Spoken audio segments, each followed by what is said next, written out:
দীর্ঘ ৩৫ বছর পর আজ সরাসরি ভোটে হচ্ছে রাষ্ট্রপতি নির্বাচন। ৯০ গণতন্ত্রের উত্তরণের পর দ্বিতীয়বারের মতন হতে যাচ্ছে নির্বাচন। জাতীয় সংসদ ভবনে অধিবেশন কক্ষে ঠিক দুপুর ২টা থেকে বিকেল ৫টা অবধি চলবে ভোট গ্রহণ। এতে প্রতিদ্বন্দ্বিতা করছেন বিএনপি মনোনীত মির্জা ফখরুল ইসলাম আলমগীর আর বিরোধী দলীয় জোটের প্রার্থী অবসরপ্রাপ্ত কর্নেল অলি আহমেদ। সংসদ সদস্যরাই ঠিক করবেন কে হতে যাচ্ছেন রাষ্ট্রপতি, কে যাচ্ছেন বঙ্গভবনে। যদিও সংবিধানের যে ৭০ অনুচ্ছেদ, সে অনুচ্ছেদের বাধ্যবাধকতায় সরকারি দলের প্রার্থী শেষ পর্যন্ত জিতবেন তা বলাই যায়। শফিকুল হকের প্রতিবেদন।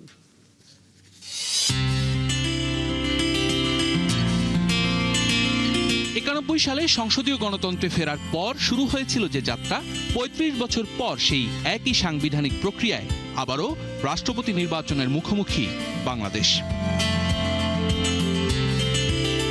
আব্দুর রহমান বিশ্বাস থেকে মির্জা ফখরুল ইসলাম আলমগীর, মাঝে পেরিয়ে গেছে ৩.৫ দশক। ৯১-এ নির্বাচনের মধ্য দিয়ে দেশে ফিরে আসে সংসদীয় গণতন্ত্র।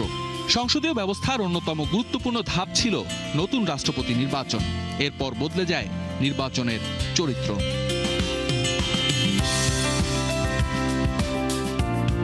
৯৬-এ বিচারপতি শাহাবুদ্দিন আহমদ, ২০০১-এ AQM বদরুদ্দোজা চৌধুরী, ২০০২ সালে ইয়াজউদ্দিন আহমেদ, ২০০৯ সালে জিল্লুর রহমান, ২০১৩ ও ২০১৮ সালে আব্দুল হামিদ এবং সবশেষ ২০২৩ সালে মোহাম্মদ শাহাবুদ্দিন। ক্ষমতাসীন দলের মনোনীত প্রার্থী হিসেবেই বিনা প্রতিদ্বন্দ্বিতায় তারা রাষ্ট্রপতি নির্বাচিত হয়েছেন। গণঅভ্যুত্থান পরবর্তী রাজনৈতিক পরিবর্তনের ধারাবাহিকতায় স্বৈরাচার আওয়ামী লীগ মনোনীত রাষ্ট্রপতি পদত্যাগ করলে সংবিধান অনুযায়ী দায়িত্ব পালন করছেন স্পিকার হাফিজ উদ্দিন আহমদ। নতুন রাষ্ট্রপতি নির্বাচিত হলেই দায়িত্ব ছাড়বেন তিনি। সংবিধানের ৪৮ অনুচ্ছেদ অনুযায়ী রাষ্ট্রপতি নির্বাচিত হন সংসদ সদস্যদের ভোটে। ১৯৯১ সালের আইন অনুযায়ী পুরো নির্বাচন পরিচালনার দায়িত্বে নির্বাচন কমিশন। কমিশনই তফসিল ঘোষণা থেকে শুরু করে আনুষঙ্গিক সব দায়িত্ব পালন করছে। জুলাই গণঅভ্যুত্থানের পরবর্তী বাস্তবতায় দীর্ঘ সময় পর আবারও এসেছে রাষ্ট্রপতি নির্বাচন। সংবিধানের ৭০ অনুচ্ছেদের বাধ্যবাধকতায় বিএনপি মনোনীত মির্জা ফখরুল ইসলাম আলমগীরই হচ্ছেন দেশের ২৩তম রাষ্ট্রপতি, এটা বলা যেতেই পারে। শফিকুল হক, ৭১, ঢাকা। রাষ্ট্রপতি নির্বাচনে ভোট দেবেন সংসদ সদস্যরা, তারা আসতেও শুরু করেছেন। এই মুহূর্তে বিরোধী দলীয় চিফ হুইপ নাহিদ ইসলাম কথা বলছেন, আমরা সরাসরি চলে যাচ্ছি সেখানে। গোপন ব্যালটে যেটাতে ঐক্যমত আমরা সবাই হয়েছিলাম, সেভাবেই নির্বাচনটা হতো, কিন্তু সেভাবে বিএনপিটা নির্বাচন করছে না। ফলে বিএনপি মুখে এক কথা বলে, কাজে আরেক কথা বলতেছে। আমরা এর আগেও বলেছি যে এই সরকার গণভোটের রায়ের সাথে প্রতারণা করেছে, জনগণের সাথে বিশ্বাসঘাতকতা করেছে, গণতন্ত্রের সাথে আমাদের তাবৎ ফ্যাসিবাদ বিরোধী আন্দোলনের সাথে প্রতারণা করেছে। তারা পুরো সারা দেশে দলীয়করণ করছে, সকল প্রশাসনের সব জায়গায়, এবং এখন রাষ্ট্রপতি নির্বাচনও এক প্রকার দলীয়করণের মাধ্যমেই দলীয় প্রার্থী দিয়ে প্রধানমন্ত্রী নিজেই রাষ্ট্রপতিকে নির্বাচিত করছে, যেখানে স্বাধীনভাবে কোনো ভোট দেওয়ার সুযোগ নেই, তারা নিজেরাই বলে দিচ্ছে। ফলে তারা গণতন্ত্রের পক্ষে আছে বলে আমরা মনে করছি। ধন্যবাদ সবাই।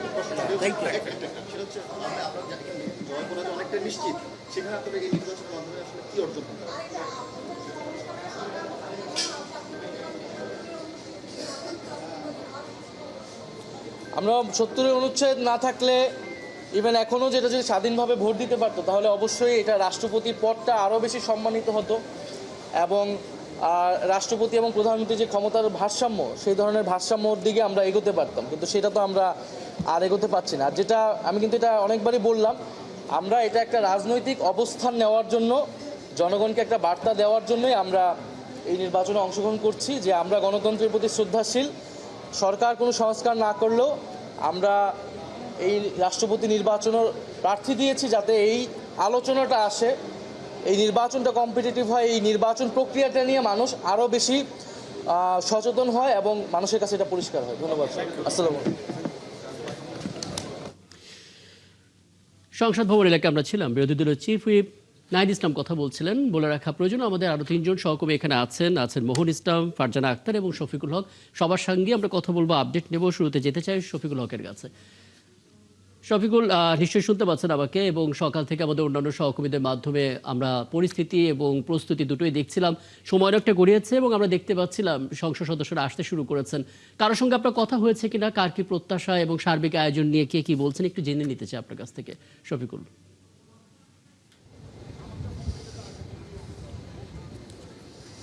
রাকিব, শুরুতেই বলতে হয় যে দীর্ঘ ৩.৫ দশক পরে এই রাষ্ট্রপতি পদে ভোট হচ্ছে।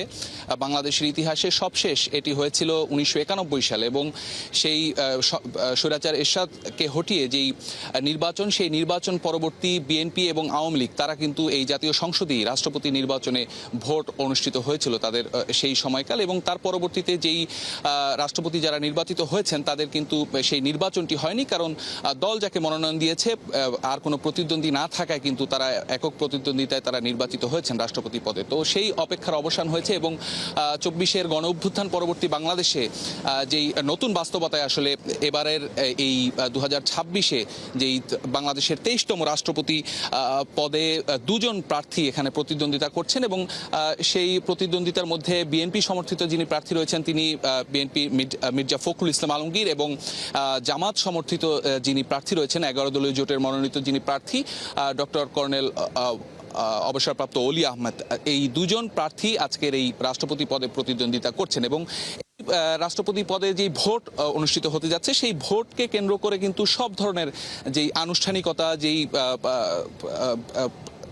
প্রস্তুতি নেওয়া দরকার সেগুলো কিন্তু ইতিমধ্যেই সম্পন্ন করা হয়েছে, এবং নির্বাচন কমিশনের পক্ষ থেকে সেই সব ধরনের প্রস্তুতি ইতিমধ্যে সম্পন্ন করা হয়েছে, এবং আজকে বেলা ২টায় এই ভোট গ্রহণ অনুষ্ঠিত হবে। এটি জাতীয় সংসদের যে অধিবেশন কক্ষ, সেই অধিবেশন কক্ষেই ভোটটি অনুষ্ঠিত হবে, এবং সেই অধিবেশনে প্রথম যারা ভোট প্রদান করবেন অস্থায়ী রাষ্ট্রপতি, প্রধানমন্ত্রী, স্পিকার সহ বিরোধী দলীয় নেতা, তাদের যেই ভোট প্রদান সেটি সরাসরি সম্প্রচার করা হবে বাংলাদেশ টেলিভিশনের মাধ্যমে, এবং পরবর্তীতে যেই ভোট গণনার যে বিষয়টি বিকেল ৫টায় ভোট গ্রহণ শেষ হবে, এবং তার পরবর্তীতে যে ভোট গণনা এবং ফলাফল প্রকাশ সেটিও সরাসরি সম্প্রচার করা হবে। তো আনুষঙ্গিক যেই ধরনের প্রস্তুতি নেওয়া দরকার সেগুলো কিন্তু আমরা ইতিমধ্যেই দেখতে পেয়েছি যে সম্পন্ন হয়ে গিয়েছে। ইতিমধ্যে আমরা আরও দেখতে পেয়েছি যে বিরোধী দলীয় যারা সংসদ সদস্য রয়েছেন তাদের কিন্তু একটি সংসদীয় যেই সভা, সেই সভাটি আজকে বেলা ১২টায় অনুষ্ঠিত হওয়ার কথা, হয়তো ইতিমধ্যে সেটি শুরু হয়ে গিয়েছে। সেই সভায় হয়তো বিরোধী দলীয় যিনি নেতা রয়েছেন তিনি বিরোধী দলের সংসদ সদস্যদের তাদের মনোনীত যিনি প্রার্থী রয়েছেন তাকে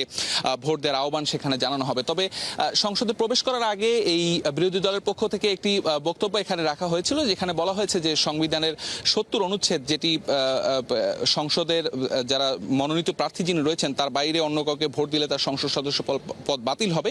এই বিষয়টি নিয়ে তারা আসলে একটি প্রশ্ন তুলেছেন যে গণতান্ত্রিক যে ধারাবাহিকতা, সেই ধারাবাহিকতা এতে বাধাগ্রস্ত হতে পারে। তবে বিএনপির পক্ষ থেকে যেটি বলা হচ্ছে যে তারা সংবিধান অনুসরণ করেই এই ভোটটি অনুষ্ঠিত করতে চান, এবং ২৪ পরবর্তী যেই বাংলাদেশের যে বর্তমান বাস্তবতা, সেই বাস্তবতায় আসলে সবার অংশগ্রহণ নিশ্চিত করা এবং ভোটের মাধ্যমে রাষ্ট্রপতি নির্বাচিত করা, এসব বিষয়ে তারা গুরুত্ব দিতে যাচ্ছেন। সবকিছু মিলে আসলে এখন শুধুই সময়ের অপেক্ষা, হয়তো ২ ঘন্টা পরেই বেলা ২টায় সেই ভোট গ্রহণ অনুষ্ঠিত শুরু হবে, এবং সেই ভোটে বাংলাদেশের ২৩তম রাষ্ট্রপতি যিনি নির্বাচিত হবেন, আমরা ইতিমধ্যেই জানি যে সংবিধানের ৭০ অনুচ্ছেদে বলা হয়েছে যে দল মনোনীত প্রার্থীকে ভোট দিতে হবে। সেক্ষেত্রে ২/৩ ভোটে সংসদ সদস্য যেহেতু বিএনপির পক্ষে রয়েছে, সেক্ষেত্রে বলাই যায় আসলে আমরা অনুমান করতেই পারি, কিন্তু তারপরও আসলে বিরোধী দল চিফ যেটা বলছিলেন গণতন্ত্র যে চর্চা, সেই চর্চার অংশ হিসেবে তারা প্রার্থী দিয়েছেন।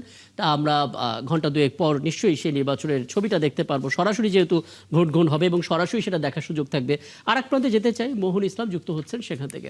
মোহন, এর আগে আপনার সঙ্গে কথা হচ্ছিল সংসদ ভবনের ঠিক এই মুহূর্তে যেই প্রান্তে আপনি আছেন, সেখান থেকে যারা ভোট দেবেন সংসদ সদস্যরা তাদেরকে আপনি নিশ্চয়ই দেখছেন, কথা হয়েছে কিনা, বিশেষ করে ৭০ অনুচ্ছেদ নিয়ে তাদের কার কি অবজারভেশন, কে কি বলেছেন একটু শুনতে চাই, সেটা একটু বলবেন।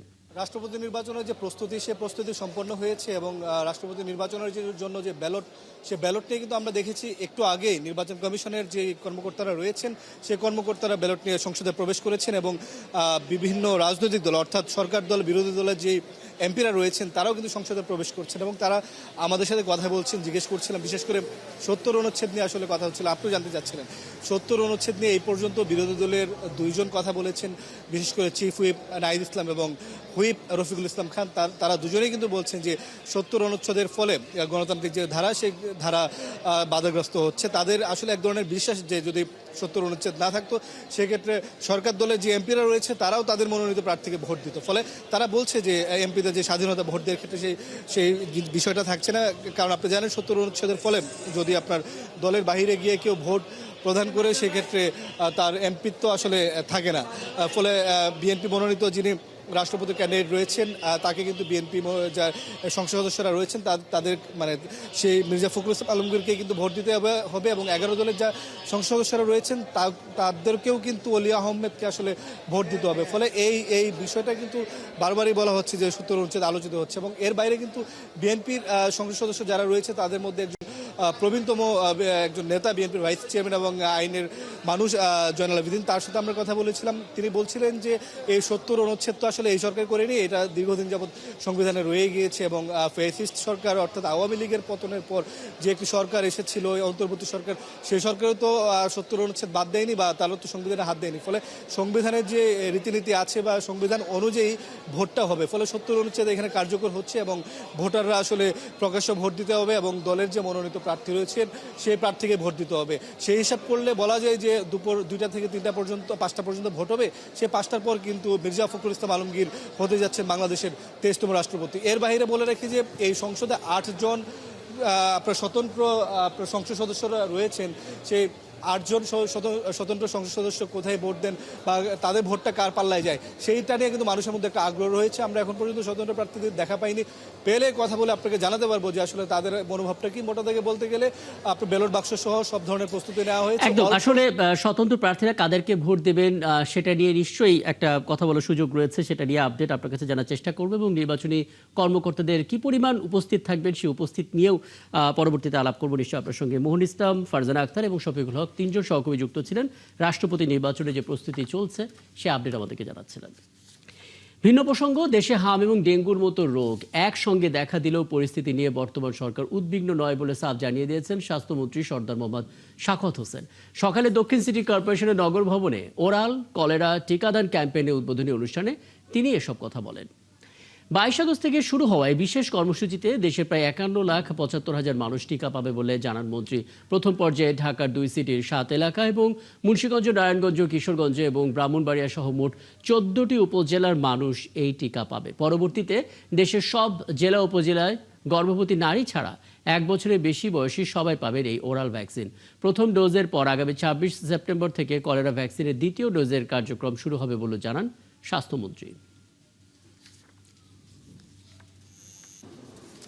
Doctors, nurses, and other health workers and administration, we all unitedly fight against all the wars, all the diseases. And we become successful to a good extent. এবারের আমরা দায়িত্ব নেওয়ার পর থেকে immediately after we took over the responsibility of the government, আমরা এই city corporation সহ আমাদের আপনাদের সর্বাত্মক সহযোগিতা আমরা মশক